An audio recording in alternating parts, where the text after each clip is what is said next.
지난 14일 내란숙의 윤석열에 대한 탄핵 소추안이 가결되면서 내란의 큰 불은 잡혔습니다. 그러나 12.3 윤석열 내란 사태는 아직 끝나지 않았습니다. 현재 진행형입니다. 곳곳에서 내란 잔당들이 준동하고 있습니다.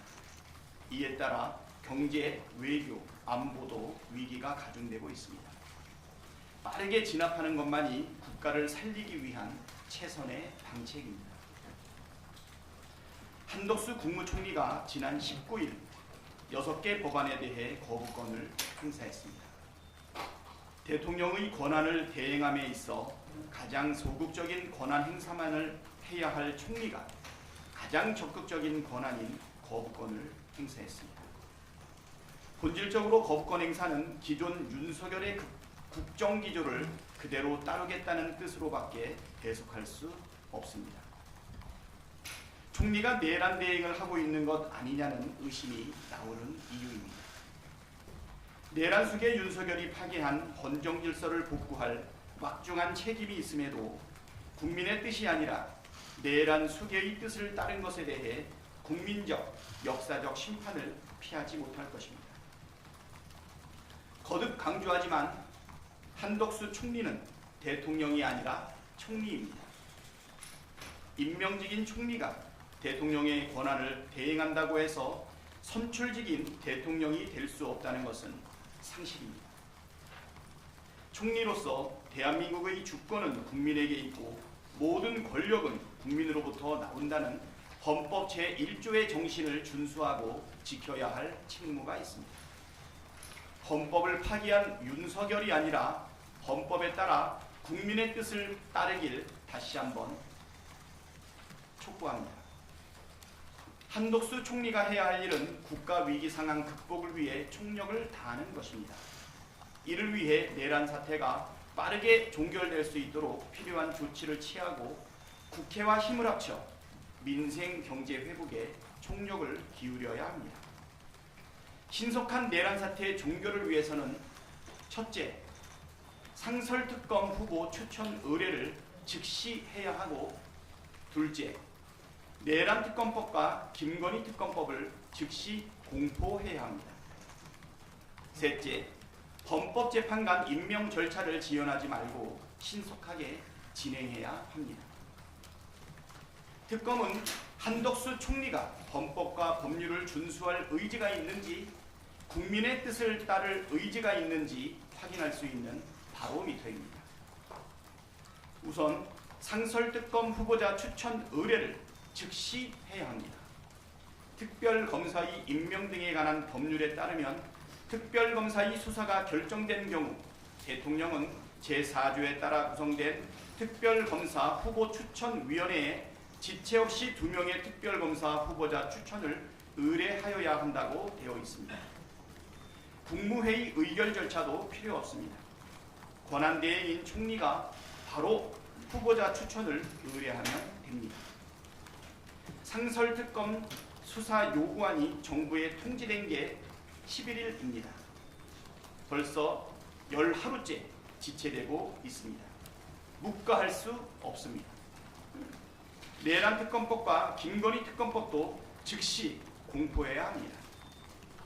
12.3 윤석열 내란 사태는 결국 내란특검으로 수사하고 기소해야 합니다. 특검이 수사하고 기소하여 사태를 수습하는 것이 최선이고 가장 합리적입니다. 이를 부인할 사람은 없을 것입니다. 특검법 공포를 지체하는 것은 내란 가담자들에게 증거 인멸 시간을 벌어주는 행위일 뿐만 아니라 국가적 위기를 증폭시키는 반국가적, 반민국적 행위입니다. 국기문란 중대범죄 의혹인 명태균 김건희 국정농단, 불법 여론조작, 공천 개입, 주가 조작 등에 대한 수사를 거부하거나 늦출 이유 역시 없습니다. 한덕수 총리가 늦어도 24일까지 특검법을 수용하고 공포할 것을 재차 촉구합니다. 31일까지 기다릴 합당한 명분도 이유도 찾을 수 없습니다. 나라가 망하든 말든 국민이 죽든 말든 내란 수계의 화려한 복귀를 꿈꾸는 것이 아니라면 즉시 공포해야 합니다. 24일까지 상설특검 후보의 추천 의뢰 그리고 특검 공포가 이루어지지 않는다면 그 즉시 책임을 묻겠습니다. 한덕수 총리는 현재 공석인 헌법재판관 3인에 대한 임명 절차에도 적극 협조해야 합니다. 국회는 23일과 24일 국회 추천목 3인의 헌법재판관 후보자 인사청문회를 거쳐 주중에 임명 동의 절차를 마무리할 것입니다. 국회 추천 몫인 만큼 총리가 형식적인 임명 절차를 거부하거나 늦출 아무런 명분이 없습니다. 한덕수 총리는 12.3 윤석열 내란 사태로 촉발된 경제, 외교, 안보 위기 수습에도 총력을 다해야 합니다.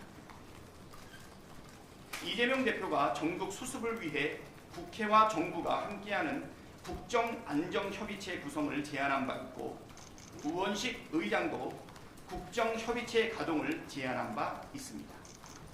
행정부의 수장이 내란 사태를 일으키고 직무가 정지된 상황에서 입법부인 국회가 중심을 잡고 정부와 협력해 위기를 극복하는 것은 자연스러운 일입니다.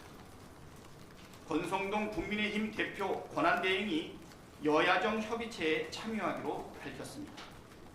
그러나 국가적 비상시기에 걸맞지 않습니다.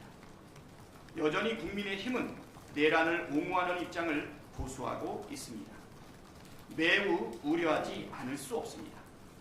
작금의 국가적 비상사태를 촉발한 윤석열을 파면하라는 국민의 뜻을 외면한다면 국민적 심판에 직면할 것임을 알아야 합니다. 국민의힘이 당리 당략이 아니라 오직 국민의 안위와 국가의 미래를 위하는 마음으로 국정안정협의체에 임할 것을 촉구합니다. 많은 국민께서 윤석열 탄핵 이후에도 계속되는 내란 잔당들의 준동을 지켜보시며 불안해하시고 걱정하고 계십니다. 내란 속에 윤석열이 파면되지 않고 다시 대통령 직무에 복귀했을 경우 국가적 피해와 국민적 피해의 혼란은 상상을 초월할 것이 자명합니다. 그렇기에 어느 때보다 비상한 각오와 책임감으로 이 사태를 수습하고 확실하게 종결짓는 것이 매우 중요합니다. 더불어민주당은 국가의 명운이 걸려있는 엄중한 상황에서 신속한 사태 수습으로 국민 여러분께서 안심하고 지내실 수 있도록 주어진 책임과 역할을 다하겠습니다. 감사합니다. 네, 참석하신 언론 여러분의 질의응답 받겠습니다. 소속 매체 말씀해 주시고 성함 말씀해 주시면 질의 기회 드리겠습니다.